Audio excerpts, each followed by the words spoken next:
नमस्कार। आज आपण शीरखुर्मा रेसिपी बघतोय। त्यासाठी साहित्य बघूया। 150 ग्रॅम शेवया घेतल्या। या भाजलेल्या शेवया कुठेही तुम्हाला मिळून जातील। अशा मी बारीक चुरून घेतल्या थोड्या, म्हणजे उडणार नाही भाजताना। इथे आपल्याला वाटीभर चवीनुसार साखर लागणार आहे। 2-3 चमचे तूप लागणार आहे। इथे मी पिस्ते घेतलेले, ते भिजवून घेतले।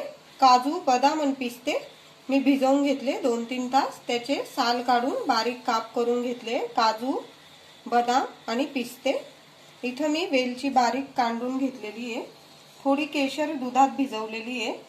थोडी चारोळी लागणार आहे आपल्याला, आणि थोडेसे खजूर मी बारीक कापून घेतलेले आहे। थोड्या मनुका। इथे आपल्याला 1 लिटर दूध घेतलेले आहे मी। कढई ठेवलेली आहे मी बारीक गॅसवर। 1 लिटर दूध घेतलंय मी। फुल क्रीम दूध घेतलंय। तुम्हाला जे दूध आवडत असेल तुम्ही ते घेऊ शकता। कमी शीरखुर्मा करत असाल कमी दूध घेतलं चालेल। आता हे आपल्याला 10-1 मिनिटं तरी छान उकळू द्यायचंय। मी मोठा गॅस केलाय उकळवण्यासाठी। आपलं दूध बघा छान उकळतंय। आजूबाजूची साय येईल ना ती अशी दुधात टाकून द्यायची, पळीने हे करून। छान होतंय आपलं दूध, मस्त घट्ट होतंय। अजून दूध छान बऱ्यापैकी उकळून गेलेलं आहे। आता आपण इकडे मी एक पॅन ठेवलेला आहे, बारीक गॅसवर ठेवलाय। आता आपण सगळे ड्रायफ्रूट तळून घेऊया। इथे 1-1.5 चमचा तूप टाकते। सगळे ड्रायफ्रूट मी एकदम टाकून देते।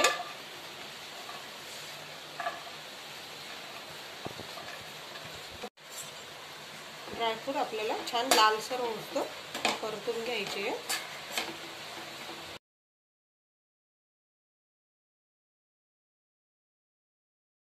आपले ड्रायफ्रूट बघा छान तळले गेले। मनुका पण बघू शकता टम्म फुगले।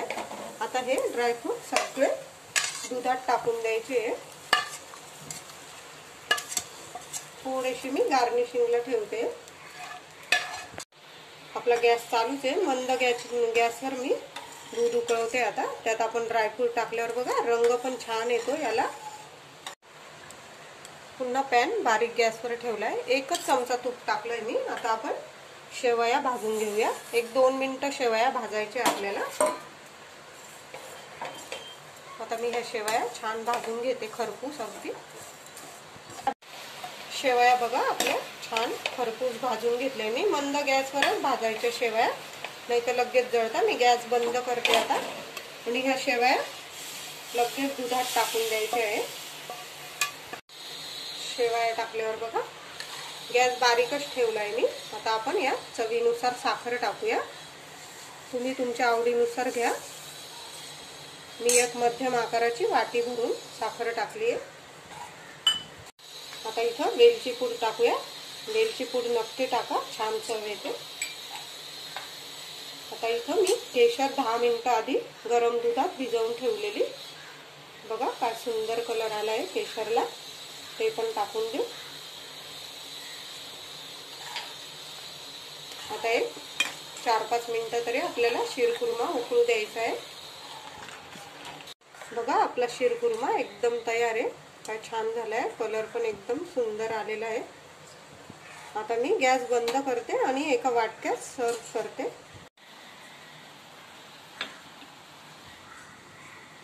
बघा आपला शीरखुर्मा काय छान झालाय। थोडेसे काजू बदाम सर्व करूया। काय दिसतोय,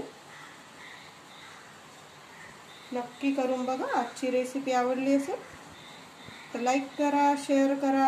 आपल्या रुचकर जेवण या चॅनलला नक्की सबस्क्राईब करा। धन्यवाद।